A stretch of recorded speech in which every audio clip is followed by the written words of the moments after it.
ಕೊರಟಗೆರೆಯಲ್ಲಿ power star Puneeth Rajkumar ಅವರ 51ನೇ ಹುಟ್ಟುಹಬ್ಬದ ಅಂಗವಾಗಿ ಕೊರಟಗೆರೆ ಬಸ್ ಸ್ಟ್ಯಾಂಡ್ ಗೆಳೆಯರ ಬಳಗದ ವತಿಯಿಂದ ಅನ್ನದಾಸೋಹ ಕಾರ್ಯಕ್ರಮವನ್ನು ಏರ್ಪಡಿಸಲಾಗಿತ್ತು.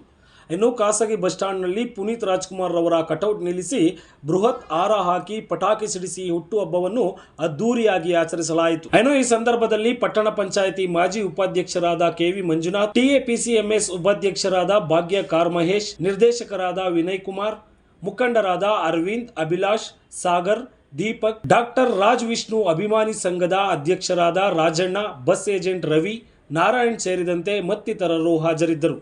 ಪ್ರತಿ ವರ್ಷದಂತೆ ನಾವು ಹುಟ್ಟಿದ ಹಬ್ಬವನ್ನು ರಾಜ್ಕುಮಾರ್ದು ಪುನೀತ್ರು ಮಾಡ್ಕೊಂಡೇ ಬರ್ತಾ ಇದ್ವಿ. ಅದೇ ರೀತಿ ಈ ವರ್ಷನೂ 51ನೇ ವರ್ಷದ್ದು ಈ ವರ್ಷನೂ ಎಲ್ಲ ಬಳಗದಿಂದ ಸೇರಿ, ಎಲ್ಲ ಸಂಘ ಮಟ್ಟದಿಂದ ಸೇರಿ, ಬಸ್ ಸ್ಟ್ಯಾಂಡ್ ಹುಡುಗರಿಂದ ಗೆಳೆಯರ ಬಳಗದಿಂದ ಸೇರಿ ನಾವು ಪ್ರತಿ ವರ್ಷದಂತೆ ಈ ವರ್ಷನೂ ಗ್ರ್ಯಾಂಡಾಗೆ ಮಾಡಬೇಕು ಅಂತ ಹೋಗಿದ್ದೀವಿ. ಎಲ್ಲೂ ಹೋಗಿಲ್ಲ, ನಮ್ಮ ಹತ್ರನೇ ಇದ್ದಾರೆ ಅಂದ್ಕೊಂಡು ನಾವು ಮಾಡ್ಕೊಂಡು ಹೋಗ್ತಾ ಇದ್ದೀವಿ. ಇದಕ್ಕೆ ಎಲ್ಲರೂ ಸಹಕಾರ ಕೊಟ್ಟು ಇದಕ್ಕೆ ನಮಗೆ ಅನುಕೂಲ ಮಾಡಿಕೊಟ್ರು. ಅದಕ್ಕೋಸ್ಕರ ನಾವು ಮಾಡ್ಕೊಂಡು ಹೋಗ್ತೀವಿ. ಪ್ರತಿ ವರ್ಷದಂತೆ ಈ ವರ್ಷ ಮಾಡಿದ್ರೆ ಪ್ರತಿ ವರ್ಷದಿಂದ ಜನ ಸೇರ್ತೇವೆ, ಇಂದ ಮಾಡ್ಕೊಂಡು ಚೆನ್ನಾಗಿ ಹೋಗ್ತೀವಿ. ಅಂಥ ಹಕ್ಕು ಮುಂದಕ್ಕೆ ಹುಟ್ಟು ಬರೋದಿಲ್ಲ. ಬಸ್ ಸ್ಟ್ಯಾಂಡ್ ಸರ್ಕಲಲ್ಲಿ ಪವರ್ ಸ್ಟಾರ್ ಪುನೀತ್ ರಾಜ್ಕುಮಾರ್ ಅವರು ಹುಟ್ಟುಹಬ್ಬದ ಪ್ರಯುಕ್ತ ಪ್ರತಿ ವರ್ಷದಂತೆ ಈ ವರ್ಷವೂ ಕೂಡ ಬಸ್ ಸ್ಟ್ಯಾಂಡ್ ಸರ್ಕಲ್ ಹುಡುಗರು ಹುಡುಗರು ಬಸ್ ಎಲ್ಲ ಸೇರಿ ನಾವು ಒಂದು ಪವರ್ ಸ್ಟಾರ್ ಪುನೀತ್ ರಾಜ್ಕುಮಾರ್ ಹುಟ್ಟುಹಬ್ಬ ಆಚರಣೆ ಮಾಡ್ಕೊಂಡು ಹಿಂದಿನಿಂದ ಬರ್ತಾ ಇದ್ದೀವಿ.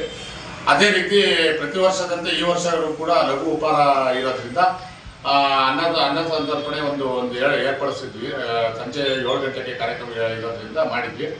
ಅದೇ ರೀತಿ ಏನು ಪಟ್ಟಣ ಪಂಚಾಯತಿ ಮಾಜಿ ಸದಸ್ಯರಂತ ಪವನಣ್ಣ ಹಾಗೂ ಓಬುಡರಾಜಣ್ಣವರು ಅವರಿಬ್ಬರು ಕೂಡ ನಮಗೆ ಪ್ರತಿ ವರ್ಷವೂ ಮಾಡಿಸ್ಕೊಡ್ತಾ ಇದ್ದಾರೆ. ಏನು ಪವರ್ ಸ್ಟಾರ್ ಪುನೀತ್ ರಾಜ್ಕುಮಾರ್ ಯಾಕಪ್ಪ ಒಂದು ಹುಟ್ಟುಹಬ್ಬ ಆಚರಣೆ ಮಾಡಬೇಕು ಅಂತಂದರೆ, ಅವರು ಸಾಮಾಜಿಕದಲ್ಲಿ ಏನು ಕೆಲಸ ಮಾಡಿರೋದಾಗೋದು, ಬಡವ್ರ ಬಗ್ಗೆ ಕಾಳಜಿ ಇರೋದಾಗೋದು, ಏನು ಮಾಡಿದ್ದಾರೆ ಅವರು ಬಲಗೈನ ಮಾಡಿದ್ದೆ ಇನ್ನೊಂದು ಕೈಗೆ ತೋರಿಸ್ಕೊಂಡಂಗೆ ಮಾಡಿರೋಂಥ ಮನುಷ್ಯ.